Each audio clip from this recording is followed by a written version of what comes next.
আসসালামু আলাইকুম, স্বাগত জানাচ্ছি আরটিভির সকালের সংবাদে। আপনাদের সাথে আছি আমি ফারজানা তানি।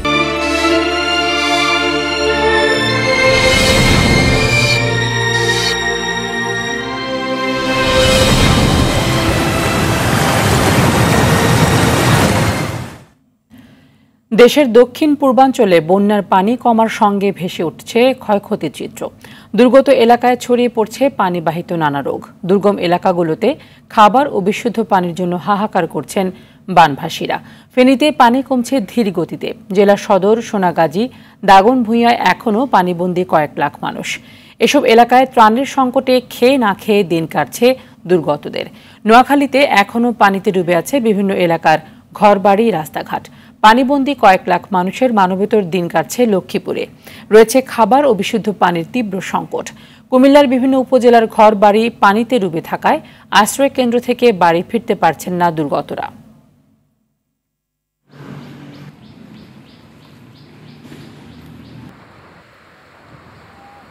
পানি বন্দি হয়েছি বড় করো, এতটুকু পানি বলতে বড় করো, আধা কোনো সহযোগিতা পাইতেছি না, সরকারিও ভাইয়েন না, বেসরকারিও ভাইয়েন না। তো আশা করি বন্যা পানি নামার আগ পর্যন্ত আমরা আমাদের সমাজ ঠিক থাকবে, কোনো সমস্যা হবে না। আশা করি কেউ অভুক্ত থাকবে না।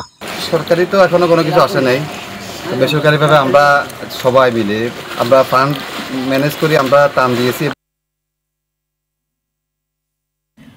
দর্শক, ফেনীর বন্যা পরিস্থিতি জানাতে সরাসরি যোগ দিচ্ছেন সহকর্মী আজাদ মালদার। আজাদ, ফেনীতে দুর্গতদের ত্রাণ সামগ্রী পৌঁছাতে কোনো উদ্যোগ দেখছেন কিনা, বা যারা দুর্গত হয়েছেন তাদের কি অবস্থা? জি তানি, আপনি যেমনটি বলেছিলেন যে ফেনী জেলার মধ্যে এখন দাগনভূঞার অবস্থা অত্যন্ত ভয়াবহ। আমি যেখানে দাঁড়িয়ে আছি এখানে একটা পৌরসভার এই যে 2 নং ওয়ার্ডের এই উত্তর করিমপুর একটা মসজিদের সামনে এখানে একটা ব্যস্ততম সড়ক। আমি এখানে দাঁড়িয়ে আছি, 1 হাঁটু পানি। গতকালও এখানে হাঁটুর উপরে কোমর পর্যন্ত পানি গড়িয়েছে। গত রাত্রে পানি অনেকটুকু কমিয়েছে, কিন্তু যদিও এখানে উপরের কিছু পানি কমতে শুরু করেছে, কিন্তু নিম্নাঞ্চল এখনো প্লাবিত রয়েছে। এখনো হাজার হাজার লোক পানিবন্দী রয়েছে এবং ওরা মানবতার জীবনযাপন করছে। ওদেরকে অনেকে আটকা পড়েছে যে গত 7-8 দিন থেকে ওরা অনেক দুর্গম অঞ্চলে যেখানে ত্রাণ সামগ্রী পৌঁছানো সম্ভব হচ্ছে না, তারা খুব কষ্টে আছে। তাদের দিনাতি অনাহারে অত্যাহারে দিনাতিপাত করছে। তাদের বিশুদ্ধ পানি এবং বিশুদ্ধ এই ওষুধপত্র সহ এবং খাদ্য সামগ্রিক তীব্র সংকট দেখা দিয়েছে। যদিও এখানে অনেক জায়গায় এখনো এই যে প্রায় 70টি যে আশ্রয়ণ শিবিরে প্রায় 1 লাখের মতো এখানে আশ্রয়ণ শিবিরে আছে, তাদেরও খাদ্য তীব্র সংকট দেখা দিয়েছে। তাদেরকে 3 বেলা আহার দেওয়া আসলে আয়োজকরা হিমশিম খাচ্ছে, কিন্তু তাদেরকেও সাহায্য সহযোগিতা করা দরকার। এখানে স্বেচ্ছাসেবী সংগঠন যেমন সমাজ কমিটি, মসজিদ কমিটি যদি ওয়ার্ড ভিত্তিক এবং এলাকা ভিত্তিক কাজ করে তাহলে ওদেরকে দেখভাল করার দায়িত্বটা সহজ হয়। কিন্তু এখানে সমন্বয়ের অভাবে কিন্তু সুষম বন্টন হচ্ছে না, যার কারণে আমাদের কাছে অনেকে অভিযোগ করেছে যে তাদের এখন পর্যাপ্ত পরিমাণে তারা খাদ্য সামগ্রী এবং চিকিৎসা সেবা থেকে বঞ্চিত হচ্ছে। এখানে আপনাদেরকে জানিয়ে রাখি যে এখানে এই যে পানি দীর্ঘমেয়াদী এই বন্যা অনেক জায়গা পানি কমে গেছে, কিন্তু এই দাগনভূঞাতে এই জলাবদ্ধতার কারণ হলো এবং দীর্ঘমেয়াদী বন্যার একমাত্র কারণ হলো একদিকে অপরিকল্পিতভাবে এখানে পানি নিষ্কাশনের কোনো ব্যবস্থা নেই, যেখানে সেখানে যত বাড়িঘর নির্মাণ করা হয়েছে, ড্রেন এবং খাল অপরিষ্কার রয়েছে এবং বাধাগ্রস্ত হচ্ছে পানি নিষ্কাশনে। তদুপরি এখানে মুসাফির রেগুলেটরে এখানে একটা প্রতিবন্ধকতা আছে, যে রেগুলেটরটি ভেঙে যাওয়ার কারণে সেখানে অবাধে পানি সাগরে প্রবেশ করতে পারছে না। সেখানে যে যতটুকু পানি সাগরে পড়ছে তার চেয়ে বেশি পানি লোকালয়ে প্রবেশ করছে, যার কারণে বন্যার আরো দুরবস্থা, আরো দুর্গতি বেড়ে গেছে। মানুষ এখন অনেক কষ্টে আছে, দুঃখে আছে। এখানে আমি যতটুকু কাজ করছেন কিন্তু এইটা অপ্রতুল এবং তারা আরো বেশি, বানবাসীরা আরো বেশি প্রত্যাশা করছেন তাদের এখন পর্যাপ্ত পরিমাণে চিকিৎসা সামগ্রী দরকার, তাদেরকে ওষুধ সামগ্রী দেওয়া দরকার এবং তাদেরকে সাহায্য সহযোগিতা করে বানবাসীর দিকে রক্ষা করার জন্য তারা এই বিত্তশালী, সম্পদশালী, সমাজসেবী, সরকারি বেসরকারি সাহায্য সংস্থার সাহায্য কামনা করেছেন এবং তারা এই দাবি করছেন যে এখানে এই যে মানুষ যেন এখানে আরো এই যে ত্রাণ সামগ্রী বেশি করে পায়, মানুষ যেন দুঃখ কষ্ট থেকে লাঘব হয়। এখানে অনেক সুশীল সমাজ রয়েছেন, অনেক বিত্তশালী রয়েছেন, তারা যদি এগিয়ে না আসেন এই সমস্ত দুর্গম অঞ্চলে তাদের এলাকা ভিত্তিক এই যে মানুষগুলা যে বানবাসীরা কষ্ট করতেছে তাদের এই দুর্ভোগ লাঘব হবে না বলে তারা এই দাবিও জানিয়েছেন। এখানে এই পর্যন্ত ফেনীতে প্রায় 20 জনের এই পর্যন্ত ফেনীতে প্রায় 20 জন মারা গিয়েছেন, প্রায় 4 লাখ গবাদি পশু মারা গিয়েছেন এবং এখানে হাজার কোটি টাকার ক্ষতি হয়েছে। এখানে ধন্যবাদ আপনাকে। দর্শক, আমাদের আরেক সহকর্মী মনির হোসেন বাবু রয়েছেন নোয়াখালীতে। আমরা এখন সরাসরি যুক্ত হচ্ছি মনিরের সাথে। মনির, নোয়াখালীতে বন্যা পরিস্থিতি কেমন এখন এবং কি পরিমাণ মানুষ এখনো পানিবন্দী অবস্থায় রয়েছেন এবং সবার কাছে আসলে ত্রাণ সামগ্রী পৌঁছে দেওয়া সম্ভব হয়েছে কিনা?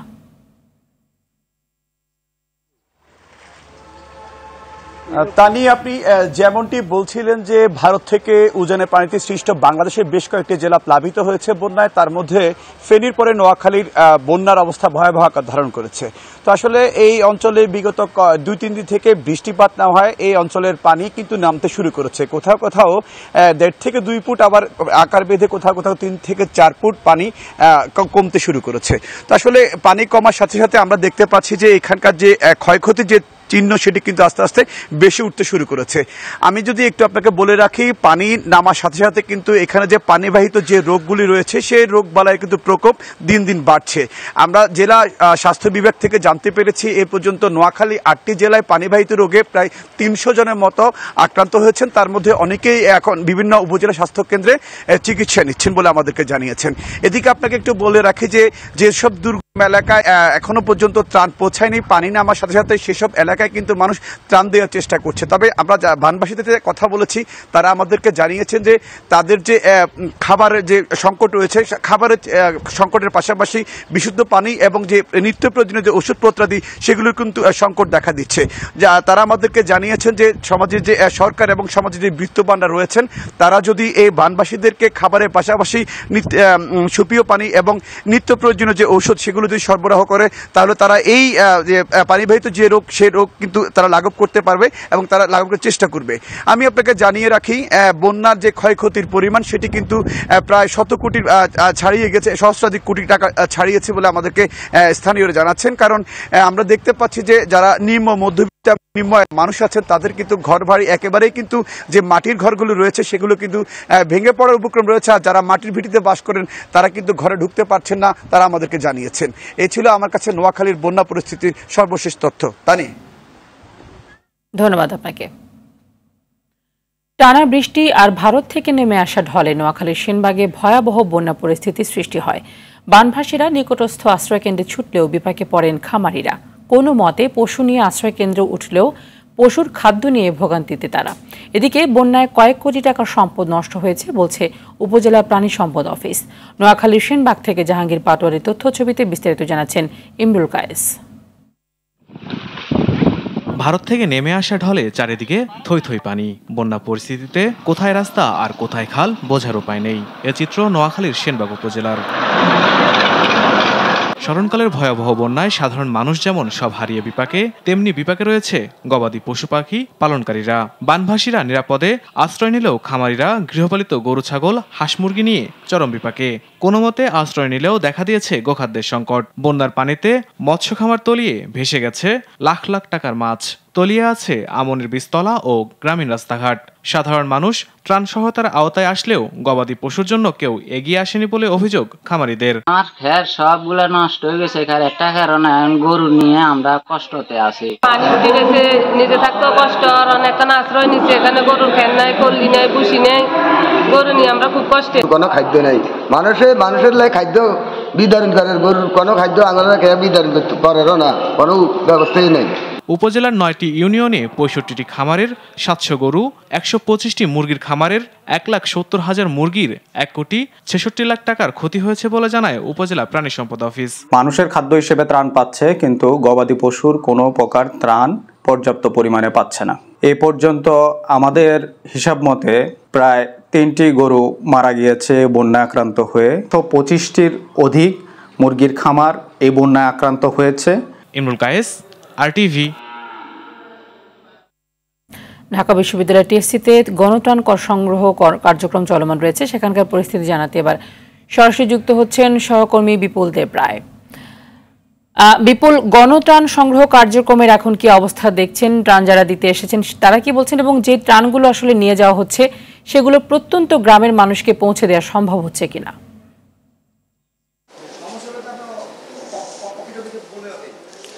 হ্যাঁ, তা নিয়ে আসলে আজকে সকাল থেকে কিন্তু বরাবরের মতো কিন্তু শুরু হয়েছে ত্রাণ কার্যক্রম, অর্থাৎ গণত্রাণ সংগ্রহের যে বিষয়টি আমরা দেখেছি সকালবেলা থেকে ঢাকা বিশ্ববিদ্যালয় শিক্ষার্থী সহ বিভিন্ন বিশ্ববিদ্যালয় এবং কলেজের শিক্ষার্থীরা ইতিমধ্যে কিন্তু এই গণত্রাণ সংগ্রহের কার্যক্রম শুরু করেছে। আমরা পাশাপাশি আরেকটা বিষয়, সেটা হচ্ছে গণত্রাণগুলো সংগ্রহ করার যে একটা চাপ ছিল তবে সেটা একটু কম আছে এখন, অর্থাৎ গত কয়েকদিন ধরে যে সংগ্রহটা চলছে, তবে সবচেয়ে বেশি ব্যস্ততা সময় এখন দেখা যাচ্ছে পার করতে আমরা যে গণত্রাণ যেগুলো সংগ্রহ করা হয়েছে সেগুলো প্রত্যন্ত অঞ্চলে পাঠানোর যে বিষয়টি সেটি, অর্থাৎ এখানে শিক্ষার্থীরা দিনভর অর্থাৎ সারাদিন এবং রাত পর্যন্ত জেগে কিন্তু যে মালামালগুলো সংগ্রহ করা হয়েছে সেগুলো থেকে প্যাকেটিং করা হচ্ছে এবং প্যাকেটিং করে সেগুলো কিন্তু বিভিন্ন জায়গায় পৌঁছে দেওয়া হচ্ছে। আমরা যতটুকু জানছি এখানে যারা সমন্বয়কের দায়িত্ব পালন করছেন তারা আমাদেরকে জানিয়েছেন যে এখানে যে গণত্রাণগুলো সংগ্রহ করা হচ্ছে বিশেষ করে শুকনো খাবার হতে শুরু করে বিভিন্ন মেডিসিন এবং গুরুত্বপূর্ণ যে বিষয়গুলো সেগুলোকে আলাদা আলাদা করে প্যাকেটিং করা হচ্ছে এবং সেগুলোকে প্রতিদিন পাঠানো হচ্ছে। আমরা যতটুকু তথ্য পেয়েছি প্রতিদিন প্রায় 25,000 বস্তার মতো অর্থাৎ প্যাকেটিং কিন্তু করে পাঠানো হচ্ছে এবং তারা একটু গুরুত্ব দিচ্ছে যে প্রথম যখন বন্যাটা হয়েছিল বিশেষ করে ফেনী, নোয়াখালী এবং কুমিল্লা জেলায়, সেই সময়ে যে বন্যার পানি যখন ছিল তখন কিন্তু তাদের যে বিশুদ্ধকরণ পানির যে বিষয়টি এবং শুকনো খাবারের যে বিষয়টি ছিল তখন বেশি গুরুত্ব দেওয়া হয়েছিল, কিন্তু এখন একটু ভিন্নভাবে তারা এগোচ্ছে। অর্থাৎ তারা এখন যে গণত্রাণের সংগ্রহ হচ্ছে, তারা যখন পানি নেমে গিয়েছে তখন তাদেরকে খাবারের যে বিষয়টি বিশেষ করে চাল, ডাল এবং পেঁয়াজের যে বিষয়গুলো সেগুলো আসলে তাদেরকে পাঠানোর এখন চেষ্টা চলছে এবং তারা আমাদেরকে জানিয়েছেন যে আগে সবার কাছ থেকে যেভাবে কাপড় গ্রহণ করা হতো তাদেরকে দেওয়ার জন্য, এখন সেটা তারা নিচ্ছে না। অর্থাৎ কাপড়ের যে বিষয়টি তারা এখন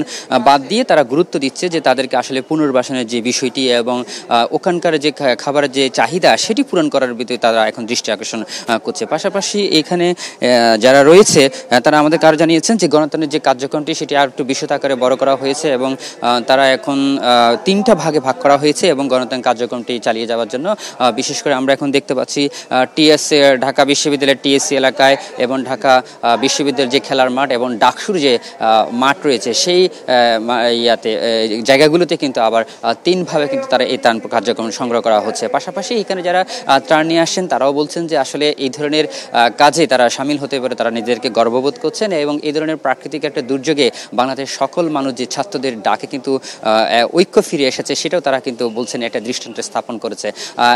তা নিয়ে এই ছিল আমার কাছে সর্বশেষ তথ্য এবং পরবর্তীতে আরও যে কার্যক্রমগুলো থাকবে আপনার মাধ্যমে সেটা জানিয়ে দেব। ধন্যবাদ আপনাকে। স্বাধীনতার 52 বছরেও দুর্যোগ কাটেনি দুর্যোগ ব্যবস্থাপনা অধিদপ্তরের। এক কর্মকর্তা ও এক অফিস সহকারী দিয়ে চলছে উপজেলা পর্যায়ের কার্যক্রম। ত্রাণ সামগ্রী পৌঁছানোর জন্য 495 উপজেলার একটিতেও নেই নিজস্ব কোনো যানবাহন। ফলে চলমান বন্যায় অনেকটা নীরব দর্শকের ভূমিকায় দুর্যোগ ব্যবস্থাপনার মূল দায়িত্বে থাকা এই অধিদপ্তর।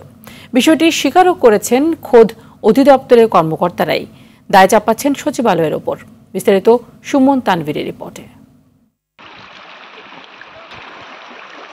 স্মরণকালের ভয়াবহ বন্যার কবলে দেশের দক্ষিণ পূর্বাঞ্চলের 11টি জেলা। দুর্গতদের সহায়তায় দেশবাসী এগিয়ে আসলেও প্রত্যন্ত অঞ্চলে ত্রাণ না পৌঁছানোর অভিযোগে সহসাই প্রশ্ন উঠছে দুর্যোগ মোকাবেলার দায়িত্বে থাকা দুর্যোগ ব্যবস্থাপনা অধিদপ্তরের কর্মকর্তারা আসলে কি করছেন। এই লক্ষ্মীপুরের মানুষ যে দুর্যোগ পার করতেছে, কোনো একটা সহযোগী সংগঠন এখন পর্যন্ত আসে নাই, বড় কোনো সংগঠন।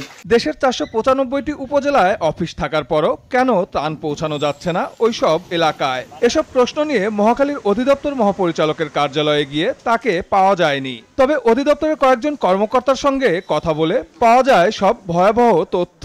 21টা উপজেলায় টিএনভুক্ত যানবাহন আছে, আর বাকি যে 64টা জেলা এখানে কোনো যানবাহন নাই।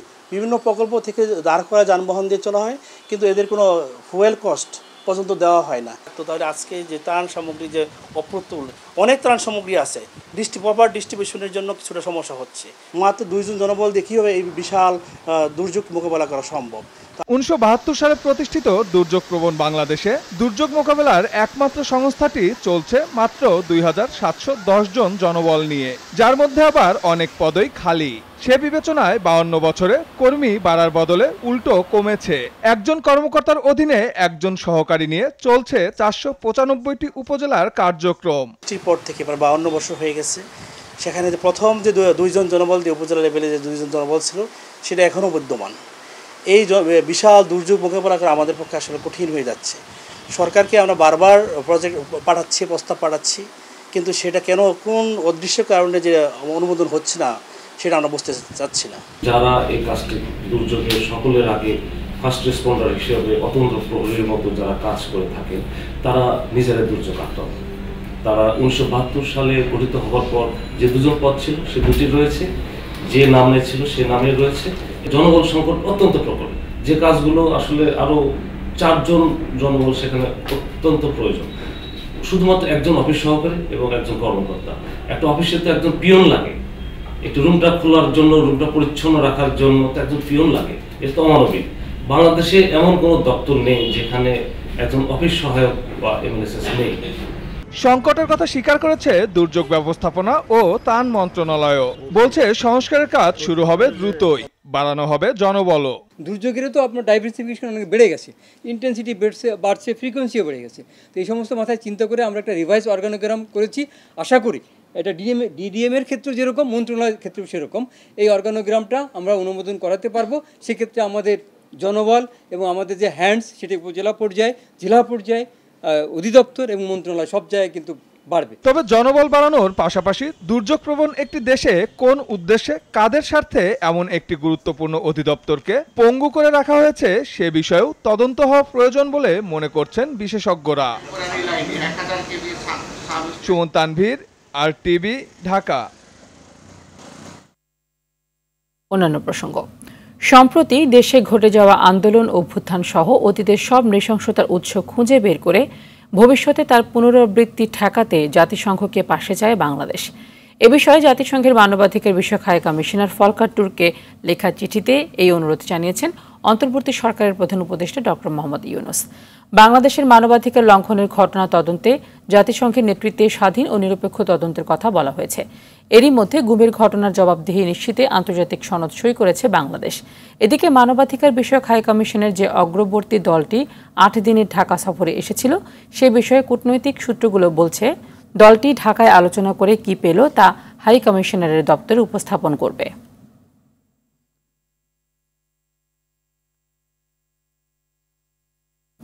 এদিকে বিভিন্ন রাজনৈতিক দলের সঙ্গে বৈঠকে বসছেন অন্তর্বর্তী সরকার প্রধান উপদেষ্টা ডক্টর মোহাম্মদ ইউনূস।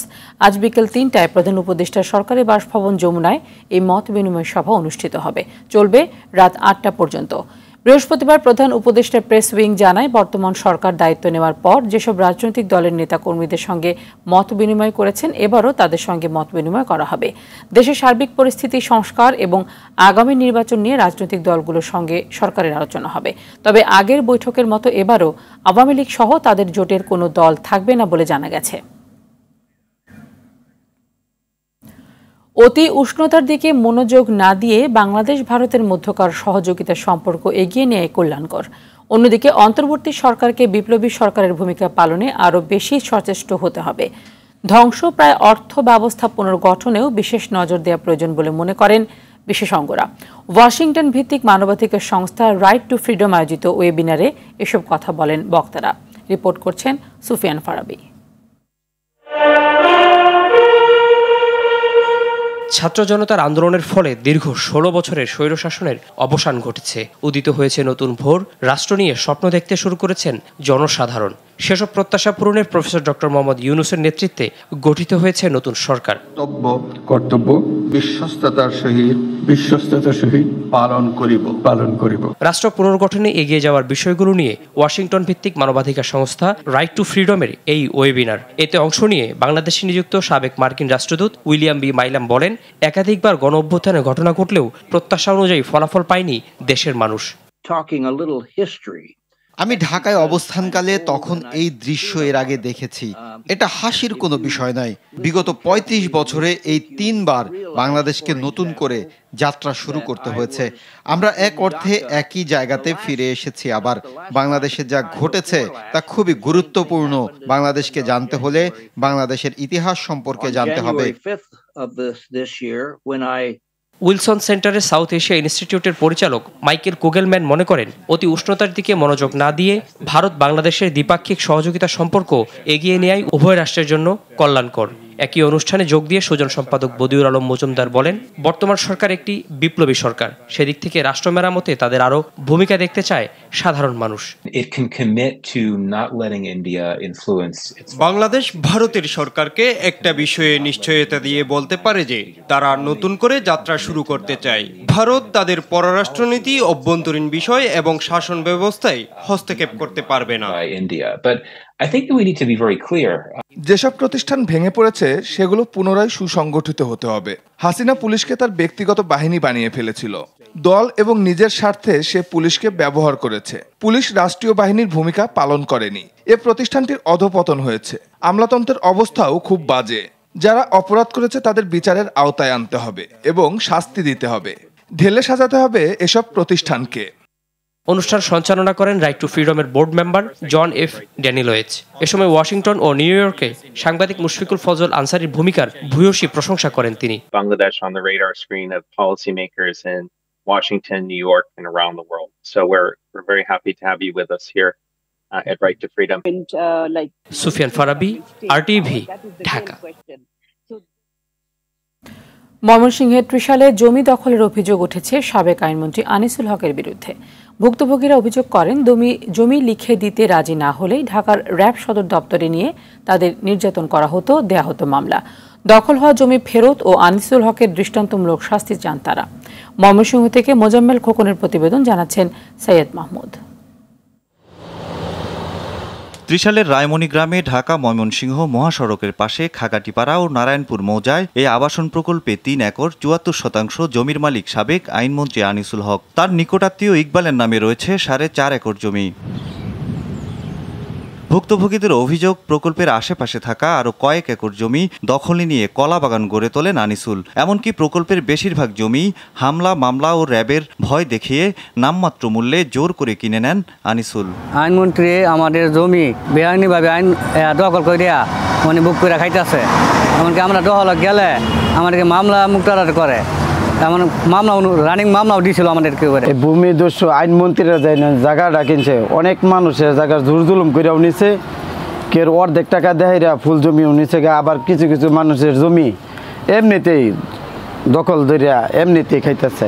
স্থানীয়রা জানান, সরকার পতনের পর আনিসুল হক গ্রেপ্তারের খবরে দখল করা জমি থেকে দ্রুত সাইনবোর্ড সরিয়ে ফেলে তার লোকজন। ধরা খাওয়ার পরে সাইনবোর্ডটা খুলে আসছেন। ইকবালের নামে একটা সাইনবোর্ড ছিল, এই 2 দিন আগে এখানে টাঙ্গাইছে, টাঙ্গানোর পরে আজকে মনে হয় সকালে খুলে নিচ্ছে। সাবরেশন অফিস নিয়ে আসতেছে স্কুলের এখানে, আমরা জমাইতে জমি কাওলা দিন, জমি কাওলা না দিলে অনেক বিপদ।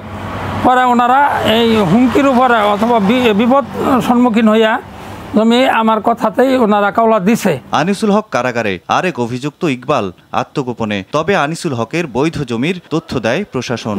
সাবেক এমপি এবং মন্ত্রী আনিসুল হক, ওনার নামে আমিরাবাড়ি এবং মঠবাড়ি মৌজা ত্রিশালের 2টা মৌজা মিলে তার 1.0475 একর পরিমাণ খারিজকৃত জমি রয়েছে। বল প্রয়োগ করে লিখে নেয়া জমি ফেরত পেতে প্রশাসনের সহযোগিতা চায় ভুক্তভোগীরা।